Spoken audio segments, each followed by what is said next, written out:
मीठे बच्चे, आज 15 अप्रैल 2026 के महावाक्य बाप दादा मधुबन से।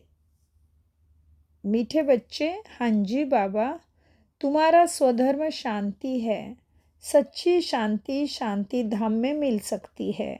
यह बात सबको सुनानी है। स्वधर्म में भी रहना है। तो स्वधर्म क्या है? शांति। शांति धाम के रहने वाले, शांति सागर की लाडली संतान, हम शांत स्वरूप आत्मा है। यह हमारा स्वधर्म है। प्रश्न, कौन सी नॉलेज एक बाप के पास है जो अभी तुम पढ़ते हो? उत्तर, पाप और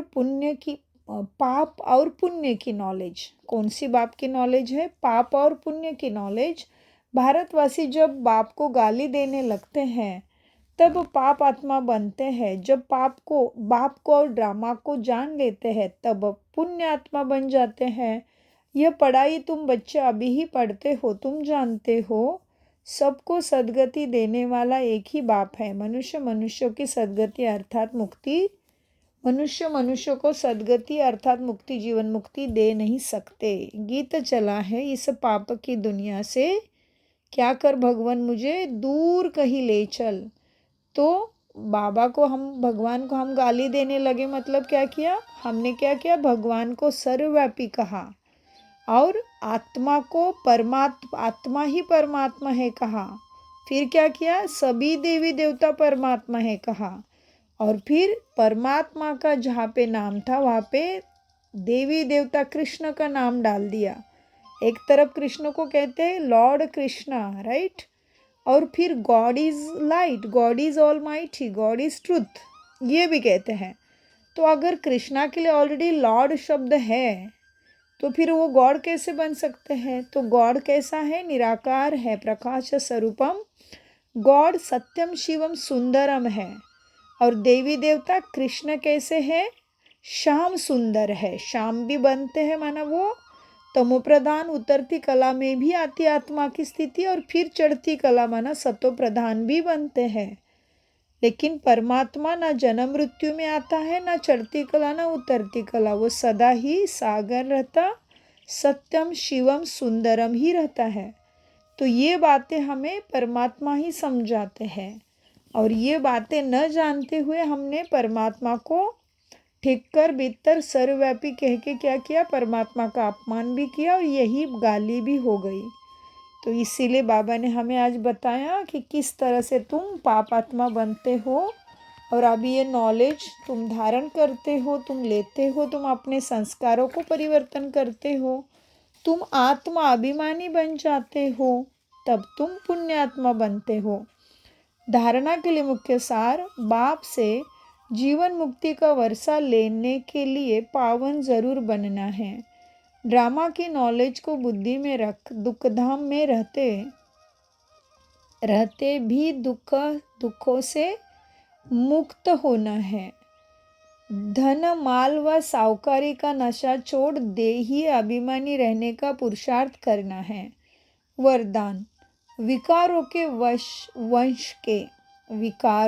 वंश के अंश को भी समाप्त करने वाले सर्व समर्पण व ट्रस्टी भव।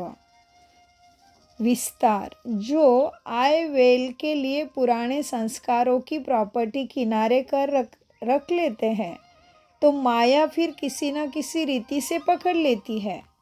पुराने रजिस्टर को छोटी सी टुकड़ी से भी पकड़ जाएंगे ना। पुराने रजिस्टर की छोटी सी टुकड़ी से भी पकड़ जाएंगे। माया बड़ी तेज है, उनकी कैचिंग पावर कोई कम नहीं है। इसलिए विकारों के वंश के अंश को भी समाप्त करो। जरा भी किसी कोने में पुराने खजाने की निशानी न हो। इसको कहा जाता है सर्व समर्पण, ट्रस्टी व यज्ञ के स्नेही सहयोगी।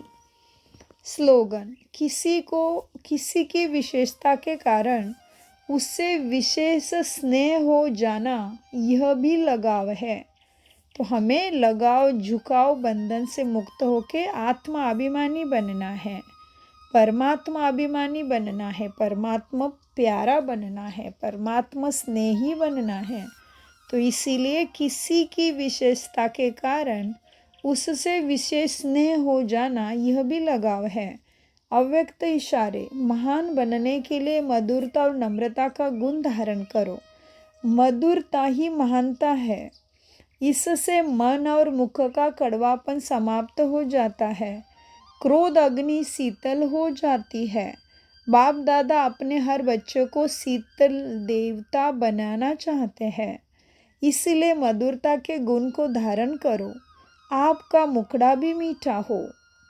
मधुरता के गुण से भरपूर बनो। जो भी संपर्क में आए उसे मधुर बोल व शक्तिशाली दृष्टि से भरपूर करो। ये सारी चीज़ें हमें करना है, क्योंकि बाबा हमें क्या देखना चाहते हैं, क्यों पढ़ा रहे हैं। साक्षात परमपिता परमात्मा हम सभी आत्मा का बाप है, वो पिता है। फिर भी हमारे लिए टीचर बन के आया और सद्गुरु बन के वरदानों की बरसात भी करता, शक्ति भी देता, साथ भी देता। लेकिन श्रीमत पर चलने वालों के लिए ही बाबा हाजिर है।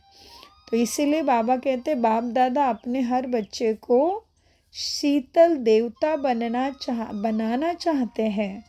इसीलिए तुम्हें भी मधुरता का गुण धारण करना है। ओम शांति, ओम शांति, ओम शांति। मीठे प्यारे बाप दादा का अनगिनत पदम गुना शुक्रिया।